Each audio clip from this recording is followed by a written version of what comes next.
कहानी की शुरुआत होती है अलेक्जेंड्रिया नाम के एक बहुत ही बड़े टाउन को दिखाते हुए। ये टाउन काफी ज्यादा प्रसिद्ध था अपने धर्म और देवताओं के पूजने के लिए। ये पूरा टाउन रोमन साम्राज्य का एक हिस्सा होता है जहाँ पर रोमन्स राज किया करते थे। दरअसल इस समय विज्ञान की उतनी ज्यादा उन्नति नहीं हुई थी। लोगों को ये तक नहीं पता था कि ग्रेविटी क्या है, और वो सभी तो यही समझते थे कि अंतरिक्ष में जो भी ग्रह हैं वो हमारी पृथ्वी के चक्कर काटते हैं, यानी कि स्पेस साइंस की शुरुआत अभी तक नहीं हुई थी। हमें तो अब यहाँ पर थेसिया नाम की एक बहुत ही ब्यूटीफुल लेडी दिखाई जाती है, जो कि रोमन साम्राज्य की एक बहुत ही बड़े लीडर की बेटी हुआ करती थी। थेसिया तो एक टीचर होती है जो कई सारे बच्चों को शिक्षा देती थी साइंस के बारे में। भले ही इस समय जितने भी कॉन्सेप्ट साइंस के मौजूद थे वो उसे ही कंटिन्यू करते थे। थेसिया तो कई सारे बच्चों को यही बताती है कि सारे ग्रह हमारे पृथ्वी के चारों तरफ घूमते हैं, और उस समय सिर्फ 6 ही ग्रह डिस्कवर किए गए थे। ना तो उस टाइम पर टेलीस्कोप थे और ना ही कोई एडवांस मशीन। फिर भी अंदाजा लगाकर जो बताया जा सकता था वो उसे परफॉर्म किया करते थे। सारे के सारे स्टूडेंट थेसिया के कॉन्सेप्ट्स को बहुत ही अच्छी तरीके से समझते, क्योंकि थेसिया अपने सब्जेक्ट में काफी इंटरेस्ट जगा देती और कोई भी बच्चा उसकी बातों से अपनी नजर नहीं हटा सकता था। देखने जाए तो सभी के सभी स्टूडेंट थेसिया को पसंद करते थे, लेकिन वो लीडर की बेटी है इसीलिए सभी लोग बैकआउट कर जाते। हमें तो डेवियस नाम का एक लड़का दिखाई दिया जो कि थेसिया, जिसके फादर का नाम थियोन था, उसके घर पर नौकर का काम किया करता था। लेकिन डेवियस को काफी अच्छा लगता था ये सारी साइंस की चीजें पढ़ने का, इसीलिए जब भी उसे टाइम मिलता वो थेसिया के क्लास में आ जाता। थेसिया के फादर थियोन ने डेवियस को उसका असिस्टेंट रखा होता है ताकि थेसिया को कोई भी प्रॉब्लम ना हो। डेवियस थेसिया के साथ उसके क्लास में भी चला जाता और सारे स्टूडेंट्स के साथ साथ उसकी कॉन्सेप्ट को सुनता। डेवियस का दिमाग काफी अच्छा होता है और उसका आईक्यू लेवल भी बाकी बच्चों से बहुत ही ऊपर था, लेकिन किस्मत और गरीबी ने उसे कभी पढ़ने ही नहीं दिया। हमें तो पता चलता है कि डेवियस भी थेसिया को पसंद करता है, पर वो बताए तो कैसे बताए। वो तो थेसिया के फादर के पास नौकर का काम करता था, और अगर ये बात उनके फादर थियोन को पता चली तो शायद वो उसे जॉब से निकाल देंगे। इसी वजह से डेवियस ये सारी बातें छुपा लेता है। अब हमें यहाँ पर रोमन साम्राज्य के अंदर कुछ ग्रुप्स को दिखाया गया जो कि एक दूसरे को नीचा दिखाने की कोशिश करते हैं कि हमारा ईश्वर तुमसे ऊपर है। इसमें कुछ रोमन्स और क्रिश्चियनिटी के ग्रुप्स मौजूद थे। क्रिश्चियनिटी ग्रुप का तो एक आदमी सभी के सामने आकर यही कहता है कि हमारा ईश्वर बहुत ही ज्यादा ऊपर है। सामने की तरफ उसने आग जला दी थी और वो दिखाना चाहता था कि उन्हें कितनी पावर है। वो कहने लगा कि मेरा ईश्वर मेरे साथ है तो मुझे इस आग से कुछ भी नहीं होगा। वो जब आग पर चलने लगता है तो लिटरली उसे कुछ नहीं हो रहा था, वो सही सलामत वहाँ से बाहर निकल गया। लेकिन अब क्रिश्चियनिटी ग्रुप वाले दूसरे ग्रुप्स को बोलने लगे कि अब तुम भी ये कर दिखाओ जिससे ये पता चले कि किसका ईश्वर ऊपर है। रोमन साम्राज्य के एक गुरु को जब आग के अंदर डाला जाता है तो वो बहुत ही ज्यादा जलने लगा था, इसीलिए सभी लोग उसे बचाने लगे। दरअसल क्रिश्चियनिटी ग्रुप के उस लीडर ने धोखेबाजी की थी। उसने कुछ ऐसे कपड़े पहने थे जिससे आग नहीं लगती, और ये सिर्फ और सिर्फ सामने वाले को नीचा दिखाने की कोशिश हो रही होती है। रोमन साम्राज्य के वो लीडर थियोन ये सारी चीजें नोटिस कर रहे थे। उन्हें पता था कि ऐसे भी ग्रुप्स बन रहे हैं जो हमारे खिलाफ बगावत कर सकते हैं, इसीलिए वो सख्त से सख्त कदम उठा रहे थे ताकि उनके साम्राज्य में एक ही धर्म के लोग रहें। अब उस साम्राज्य के अंदर एक बहुत ही बड़ा म्यूजियम होता है जिसका पूरा कार्यभार राजा थियोन ही किया करते। राजा थियोन के बगैर वो कोई भी डिसीजन नहीं ले सकते थे और उनकी सहमति होना बहुत ही जरूरी हुआ करता था। राजा थियोन तो क्रिश्चियनिटी के एकदम अगेंस्ट होते हैं, पर अब अचानक राजा थियोन को अपने महल के अंदर एक गुलाम के पास क्रॉस दिखाई दिया। ये क्रॉस जानकर उन्हें पता चला कि वो क्रिश्चियनिटी से बिलोंग करती है, इसीलिए अब वो उसे सजा देने के लिए आगे बढ़े। लेकिन डेवियस सब सामने आ जाता है और उस लड़की को बचाने के लिए वो इल्जाम खुद पर ले लेता है। डेवियस ने राजा को कहा कि ये क्रॉस मेरा है जो कि मैं गलती से यहाँ लेकर आ गया था। राजा थियोन इस बात से बहुत ही ज्यादा गुस्सा होते हैं और अब वो डेवियस को सजा देने के लिए कह रहे थे। वहाँ पे तो अब थेसिया भी आ चुकी थी जो अपने फादर को रोकती है, लेकिन उसके फादर कहाँ रुकने वाले थे। वो डेवियस को बहुत ज्यादा कोड़े मारते हैं और उसके पीठ को एकदम से लाल कर देते हैं। यहाँ थेसिया को पता था कि ये काम डेवियस का नहीं हो सकता। उसने जानबूझकर दूसरों को बचाने के लिए ये इल्जाम अपने ऊपर ले लिया। डेवियस सीधा उस जगह से मार खाने के बाद अपने कारागार में चले जाता है। लेकिन यहाँ रात होने के बाद डेवियस की पीठ पर जो चोट लगी हुई थी उसके ऊपर मरहम पट्टी करने के लिए थेसिया उसके पास जाती है। डेवियस ये देखकर बहुत ही चौंक गया और अब थेसिया उसका बहुत अच्छी तरीके से देखभाल करने लगी थी। लेकिन अब थेसिया की नजर डेवियस द्वारा बनाए गए एक स्ट्रक्चर के ऊपर जाती है। ये स्ट्रक्चर और कुछ नहीं बल्कि उनकी प्लानिटरी सिस्टम का था, जिसमें बताया जा रहा था कि हमारी पृथ्वी के चारों तरफ वो ग्रह रोटेट करते रहते हैं। थेसिया को पता चला कि ये कॉन्सेप्ट तो उसने बताया था और डेवियस ने इन सारी चीजों के ऊपर अच्छी तरीके से स्टडी करके ये मॉडल तैयार किया है। थेसिया को तो डेवियस का इस तरीके का इंटरेस्ट काफी अच्छा लगता है। वो अगले दिन डेवियस की इस स्ट्रक्चर को अपनी पूरी क्लास के सामने लेकर जाती है और डेवियस को कहती है कि तुमने जो बनाया है वो बाकी सभी को अच्छी तरीके से बताओ। डेवियस ने तो अपने द्वारा बनाए गए उस पूरे प्लानिटरी सिस्टम के स्ट्रक्चर को एक्सप्लेन करना स्टार्ट कर दिया। सारे स्टूडेंट डेवियस की इस इंटेलिजेंस को देखकर काफी चौंक गए थे, पर कुछ स्टूडेंट्स तो उसे देखकर काफी जलने भी लगे होते हैं। अब हमें उस साम्राज्य के एक बहुत ही बड़े पवित्र जगह के अंदर कुछ रिचुअल करते हुए दिखाए जा रहे थे। ये उनका पवित्र दिवस होता है जो कि वो सभी लोग एंजॉय कर रहे थे। उस जगह पर ऑरिस नाम का एक आदमी होता है जो बहुत ही अच्छे म्यूजिक बजाया करता था। ऑरिस तो थेसिया का स्टूडेंट भी हुआ करता है जो उसके क्लास में पढ़ता था। यहाँ हमें पता चला कि ऑरिस थेसिया को पसंद करता है, इसीलिए ऑरिस अपनी परफॉर्मेंस बहुत ही अच्छी देने के बाद कहता है कि मैं सबसे पहले अपने म्यूजिक से प्यार करता हूँ और फिर थेसिया से। थेसिया के साथ उसके फादर सभी लोग ऑरिस को देखते रह गए क्योंकि उसने सामने सामने थेसिया को अपने इंस्ट्रूमेंट देकर प्रपोज किया था। थेसिया उसका मजाक नहीं उड़ाना चाहती थी, इसीलिए उसने अभी के लिए वो इंस्ट्रूमेंट एक्सेप्ट कर लिए। डेवियस तो एक नौकर था, उसे ये सारी चीजें देखने की अनुमति भी नहीं थी, फिर भी वो कुछ सलाखों के अंदर से ये चीज देख लेता है और उसे बिल्कुल अच्छा नहीं लगता कि कोई और थेसिया के पास जाए क्योंकि वो थेसिया से प्यार करता था। डेवियस तो भरी रात के अंदर आसमान की तरफ देखकर विश मांगता है कि काश थेसिया मेरी हो जाए और वो किसी और के पास ना जा सके। अगले दिन थेसिया जब अपने सारे स्टूडेंट्स को पढ़ा रही थी तो उसने ऑरिस को एक कपड़ा दे दिया जिसका साफ साफ मतलब ये था कि थेसिया ने उसके प्रपोजल को रिजेक्ट कर दिया है और इसने इससे भी पहले थेसिया को प्रपोज किया था, पर वो उसका कुछ रिप्लाई नहीं देती। डेवियस जब ये चीजें देखता है तो उसे अंदर से खुशी मिलने लगी कि आखिरकार अभी भी उसके पास चांस है कि वो थेसिया से अपनी फीलिंग्स जाहिर कर सकता है। थेसिया इन सारी चीजों से काफी गुस्सा हो गई। वो बाहर की तरफ जाने ही लगी होती है, तभी अचानक एक स्टूडेंट आकर बताने लगा कि हमारे रोमन साम्राज्य के लीडर्स क्रिश्चियनिटी के खिलाफ सभी को भड़का रहे हैं। सभी के सभी स्टूडेंट्स उस जगह पर चले गए।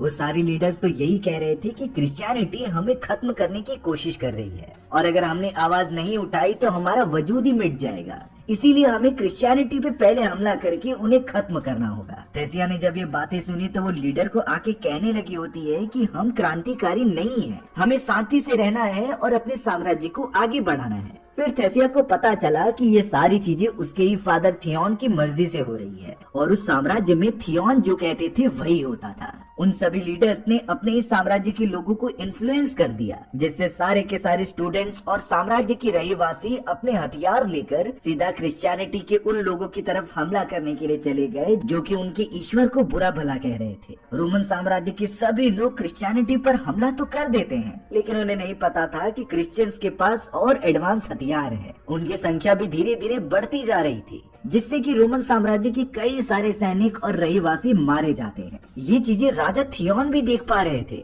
और उन्हें अब किसी भी हालत में अपने बाकी बचे हुए लोगों को बचाना था। इसलिए थियोन ने अब सारे साम्राज्य के लोगों को कह दिया कि तुम सभी म्यूजियम के अंदर चले जाओ, जहाँ का दरवाजा हम बंद कर देंगे जिससे कि क्रिश्चियनिटी के वो सारे लोग अंदर ना आ सके।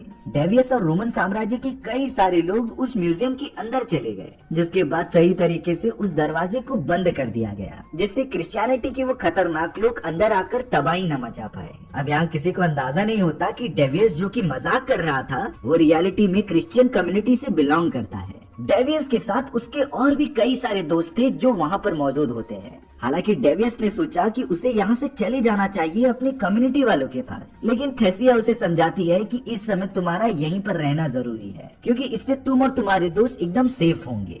डेवियस ने फिलहाल के लिए थेसिया की बात मान ली और उसी जगह पर थोड़े दिनों तक रुकने का इंतजार किया। पर यहाँ रात के समय डेवियस देखता है कि उसके क्रिश्चियनिटी कम्युनिटी के कुछ लोग वहाँ से भागने की कोशिश कर रहे हैं। वो भागते तो जा रहे थे, पर डेवियस ने इस बारे में किसी और को कुछ नहीं बताया क्योंकि वो सोचता था कि उनका यहाँ से चले जाना ही अच्छा होगा, नहीं तो दो ग्रुप्स के बीच में वो लोग फंस जाएंगे और उनकी जान को भी खतरा हो सकता था। डेवियस खुद उस जगह पर रुक जाता है और कई दिनों तक रोमन साम्राज्य के साथ ही रहता है। धीरे धीरे यहाँ पर कई महीने बीत जाते हैं और वो सभी अभी तक उसके अंदर ही फंसे हुए थे। बुरी बात तो ये हो गई कि उनके रिसोर्सेज भी अब खत्म होने लगे, जिससे उन्हें काफी परेशानी होने लगी। ये पूरा म्यूजियम इस तरीके से बनाया गया था कि कोई भी इंसान इसके अंदर मेन गेट के अलावा आ ही नहीं सकता, पर यहाँ से बाहर जाने के लिए एक खुफिया रास्ता मौजूद था। सारे के सारे लोग यही प्रे कर रहे थे कि कंडीशन जल्दी सलामत हो जाए, नहीं तो वो हमेशा के लिए यहाँ पर फंसे नहीं रह सकते। लेकिन हमें यहाँ पर पता चला कि जिस तरीके से डेवियस के दोस्त वहाँ से निकले थे, डेवियस भी अब क्रिश्चियनिटी ग्रुप को फॉलो करने के लिए वहाँ से चला गया होता है।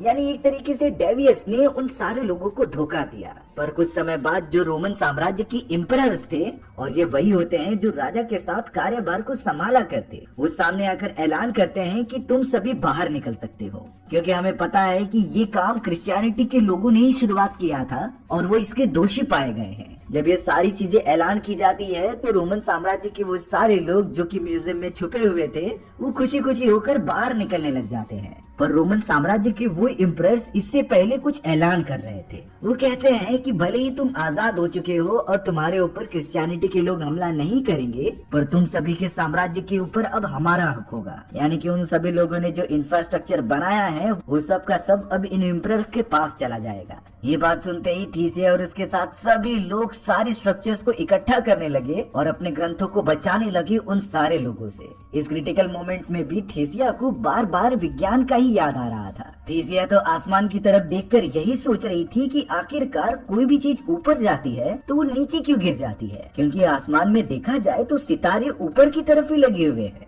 यानी कि वो ग्रेविटी के बारे में सोच रही थी जो उस समय तक डिस्कवर नहीं हुई होती। तब जाकर थेसिया के दिमाग में आता है कि शायद जो भी प्लैनेटरी सिस्टम हम आसमान में देख रहे हैं वो पृथ्वी के चारों तरफ नहीं बल्कि किसी दूसरे बड़े सितारे यानी कि सूर्य की तरफ घूम रहे हैं। और यही कॉन्सेप्ट लगाकर वो सारी चीजें समझती है ताकि वो आगे चलकर अपने स्टूडेंट्स को बता सके। पर अचानक अगले दिन ही कई सारे क्रिश्चियनिटी के ग्रुप्स ने उनके साम्राज्य पर हमला कर दिया, जिससे कि बचे हुए रोमन साम्राज्य के लोगों को वहां से भागना पड़ा। इस पूरी लड़ाई के अंदर राजा थियोन की बहुत बुरी तरीके से मृत्यु हो जाती है। हमें दिखाया गया कि डेवियस भी क्रिश्चियंस के साथ मिलकर रोमन साम्राज्य के उन स्ट्रक्चर्स को डिस्ट्रॉय कर रहा है, क्योंकि वो अपनी कम्युनिटी का ही साथ देने के लिए रेडी हो चुका था। थेसिया को जब ये पता चला कि वो अपने साम्राज्य के साथ साथ अपने फादर को भी खो चुकी है तो वो बहुत ही ज्यादा अकेली हो जाती है। वो जब रो रही थी तो डेवियस उसके पास आता है। डेवियस को भी पता था कि अब थेसिया अकेली है, इसीलिए वो उसके साथ मिलकर कुछ गलत चीजें करने लगा। थेसिया उसे रोकती नहीं, जिसके बाद ही डेवियस खुद रोने लगता है, क्योंकि वो थेसिया से प्यार जो करता था उसे समझ गया कि उसने गलती की है। इसीलिए वो थेसिया से कहता है कि तुम मेरी तलवार लो और मेरा सर काट दो। वो तलवार उठाती है, लेकिन डेवियस के गले पर जो ताबीज लगा होता है जो कि एक गुलाम को दर्शाता था, उसे काट कर अलग कर देती है। यानी कि अब डेवियस पूरी तरीके से आजाद है और उसे किसी की भी गुलामी करने की जरूरत नहीं। डेवियस को अपनी सीख मिल गई थी, इसीलिए वो तुरंत ही निकल पड़ा था अपने एक नए सफर पर। यहाँ पर अब इस पूरे खतरनाक इंसिडेंट को कई साल बीत चुके थे।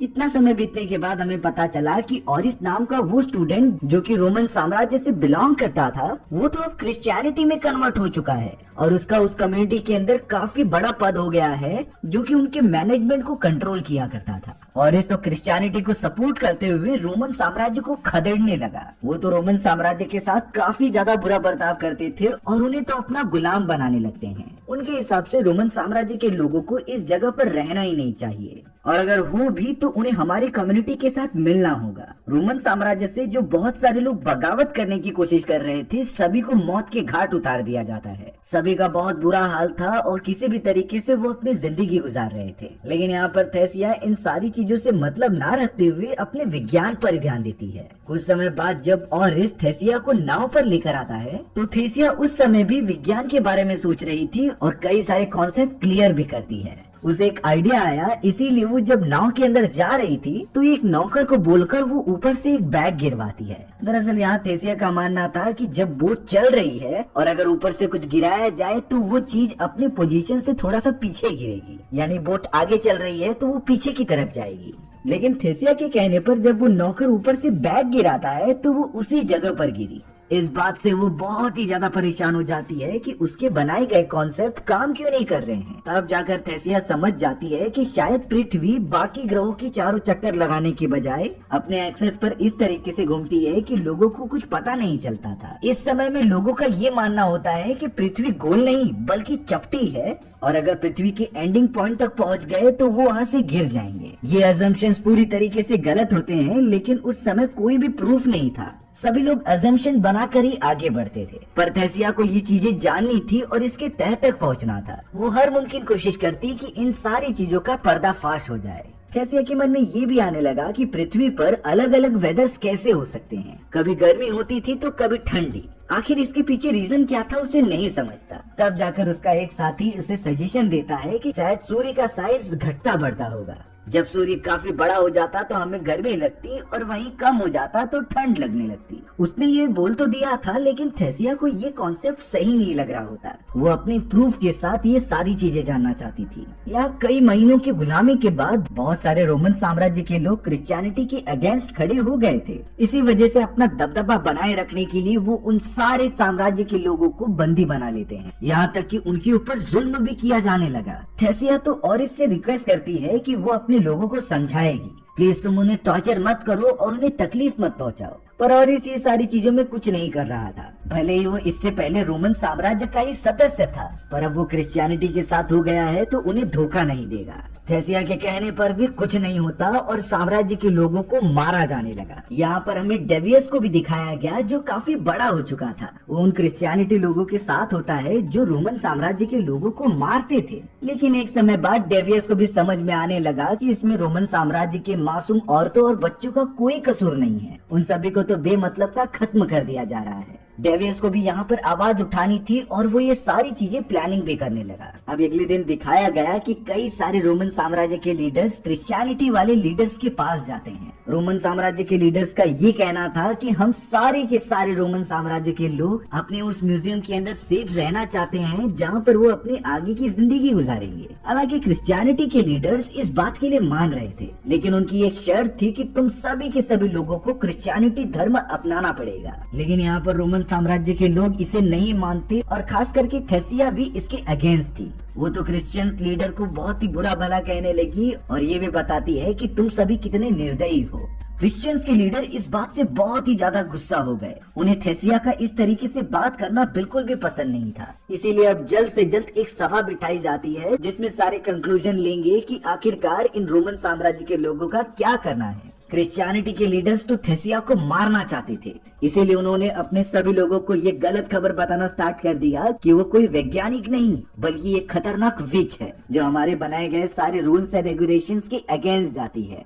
उन्होंने एग्जाम्पल दे के ये कहा कि हमारे हिसाब से पृथ्वी चपटी है, लेकिन थेसिया उसे गलत साबित करने पर तुली है जिससे हमारे बदनामी हो। इसी वजह से अब वो सभी निर्णय लेने के लिए मजबूर हो चुके थे कि थेसिया को मार दिया जाए। और इस जो कि थेसिया से प्यार करता था वो ये बिल्कुल भी एक्सेप्ट नहीं कर सकता। इसीलिए अब उस सभा के अंदर जितने भी रोमन साम्राज्य के लोग आए थे, क्रिश्चियंस उन्हें बाइबल के ऊपर हाथ रख के शपथ खाने के लिए कहते हैं। सभी लोग झुक गए, लेकिन ऑरिस उनके सामने नहीं झुकता। उसे ये सारी चीजें मंजूर नहीं थी और वो अपने प्यार यानी कि थेसिया को मुसीबत में नहीं देख सकता। इसी वजह से अब ऑरिस को क्रिश्चियनिटी धर्म से बहिष्कृत कर दिया जाता है। उसे एक पाखंडी का नाम दे दिया गया जिससे कि बाहर लेके जाकर सजा दी जाएगी। कई सारे क्रिश्चियन धर्म के लोग उसे पत्थर मारने लगते हैं जिससे कि ऑरिस को काफी चोट लगी थी। पर वहाँ ऑरिस के भी लोग थे जिन्होंने उस क्रिश्चियन लीडर को जान से मार दिया। और अब इसी मोमेंट के बाद से दोनों धर्मों के बीच एक घमासान युद्ध छिड़ गई। इस युद्ध के अंदर अब आखिर में जो लोग बचेंगे वही पूरे साम्राज्य की बागडोर संभालेंगे। दोनों ही साम्राज्य के लोग अपनी अपनी सेना संभालने लगे जिससे कि वो अगले दिन युद्ध कर सके और अपने अपोनेंट को हरा सके। चारों तरफ दंगे फसाद होने लगे थे क्योंकि दोनों ही धर्म एक दूसरे को मारने पर तुले होते हैं। क्रिश्चियनिटी के कई सारे सीक्रेट ऑर्गेनाइजेशन ऑरिस और थेसिया को मारना चाहते थे। इसी वजह से अब ऑरिस के पास उसका एक बहुत ही पुराना साथी आता है जो कि एक धर्म गुरु बन चुका था। वो ऑरिस को बहुत समझा रहा था कि तुम धर्म के सामने नहीं जीत सकते, उनमें बहुत ही ज्यादा शक्ति होती है और और चाहे तुम कितनी भी जोर लगा लो, धर्म कभी भी इन सारी चीजों से हार नहीं सकता। एक तरीके से उसका दोस्त ऑरिस को ये क्रिश्चियनिटी धर्म अपनाने के लिए कहता है, जिससे उसकी जान बच जाए और वो सही सलामत रहे। और इसके पास भी अब कोई रास्ता नहीं था, इसीलिए उसने ना चाहते हुए भी क्रिश्चियनिटी धर्म को अपना लिया। यहाँ ऑरिस तो बच जाता है, लेकिन अब बारी थी थेसिया की। उसने ये सारी चीजें करने से इनकार कर दिया था। इसीलिए अब क्रिश्चियनिटी धर्म के वो सारी सीक्रेट ऑर्गेनाइजेशन चाहती थी कि थेसिया को बहुत बुरी मौत दी जाए। लेकिन यहाँ थेसिया उन सारे कॉन्सेप्ट को क्लियर करना चाहती थी जो वो अभी तक प्रूफ नहीं कर पाई है।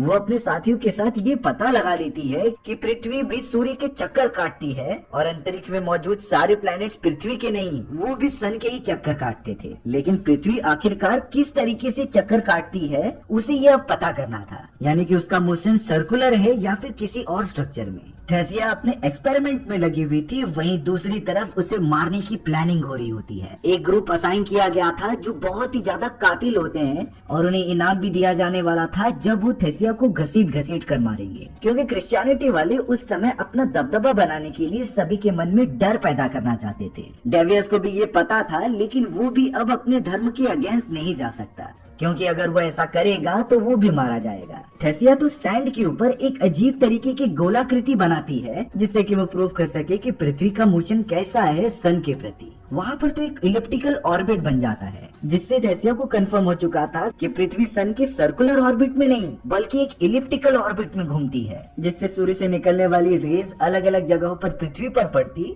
और उस हिसाब से गर्मी, सर्दी और बारिश होती। हालांकि थेसिया ने ये बता दिया था, पर उसे कोई प्रूफ चाहिए था जिससे वो अपनी ये कॉन्सेप्ट को सभी लोगों के सामने रख सके। पर शायद उसकी जिंदगी में अब कुछ ज्यादा दिन बाकी नहीं रह गए थे। अगले दिन कई सारे क्रिश्चियनिटी के लोग जो कि उसे मारने के लिए आए थे, वो थेसिया को जबरदस्ती पकड़ के एक बहुत ही पवित्र जगह पर लेकर जा रहे थे। ये वो जगह थी जहाँ पर दुश्मनों की बलि चढ़ाई जाती है। सारे के सारे वो खतरनाक लोग अब थेसिया को पकड़कर मारने के लिए जाने लगे। वहाँ पर उनके पास कोई भी हथियार नहीं थे, इसीलिए वो सभी पत्थरों से उसे तड़पा कर मारना चाहते थे। इसीलिए कई सारे सैनिक बाहर की तरफ पत्थर लाने चले गए। उन सभी में चौंकाने वाली बात थी कि डेवियस भी होता है। डेवियस इन सारी चीजों में कुछ नहीं कर सकता था, लेकिन वो थेसिया को इतनी बुरी मौत तो नहीं देना चाहता है। इसीलिए उन सारे सैनिकों के आने से पहले डेवियस ने ही ट्राई किया कि वो थेसिया को एक आसान मौत दे दे। थेसिया तो अब अपने अंतिम पलों में ऊपर की तरफ देखती है, जहाँ पर एक सर्कुलर पाथ बना हुआ था। उसके ऊपर जब रेस पड़ रही होती हैं, तो वो एक इलिप्टिकल ऑर्बिट में क्रिएट हो जाता है। तब जाकर थेसिया समझ जाती है कि उसके सारे अजम्पशंस एकदम से करेक्ट हैं, यानी कि सारे के सारे प्लैनेट सन की चारों तरफ घूमते हैं और वो कोई सर्कुलर नहीं बल्कि एक इलिप्टिकल ऑर्बिट में था, जिसकी वजह से पृथ्वी पर अलग अलग समय में अलग अलग वेदर्स हुआ करते। डेवियस ने तो थेसिया को एक आसान मौत दे दी थी, और जब सारे सैनिक आए तो डेवियस ने ये कह दिया कि ये बेहोश है, जिसकी वजह से सभी सैनिकों ने उसके ऊपर पत्थरों से वार करना स्टार्ट कर दिया। हालांकि थेसिया पहले ही मर चुकी थी, लेकिन सारे के सारे क्रिश्चियंस के लोग उसके ऊपर अपना गुस्सा निकालते हैं। उसकी डेड बॉडी को चारों तरफ घुमाया गया, जिससे कि आगे चलकर कोई भी उनके साथ बगावत करने की कोशिश ना करे। थेसिया ने स्पेस एक्सप्लोरेशन में जो जो कंट्रीब्यूशन दिए थे, उसका नाम पूरी तरीके से दबा दिया गया। लेकिन यहाँ पर कुछ साल बीतने के बाद ये सारे कॉन्सेप्ट रियल साबित हुए। जो जो वैज्ञानिक इसके ऊपर डिस्कवर करते हैं, उन्होंने ये साबित कर दिया विद प्रूफ कि आखिरकार पृथ्वी चपटी नहीं बल्कि सर्कुलर है, और सारे के सारे प्लैनेट पृथ्वी के नहीं बल्कि सन के चक्कर काटते हैं। ये बातें जानने के बाद सभी को पता चल गया कि किस तरीके से थेसिया ने अजम्पशन लगाया था और वो पूरी तरीके से करेक्ट होता है। हमारी ये एडवेंचरस कहानी भी इसी तरीके से यही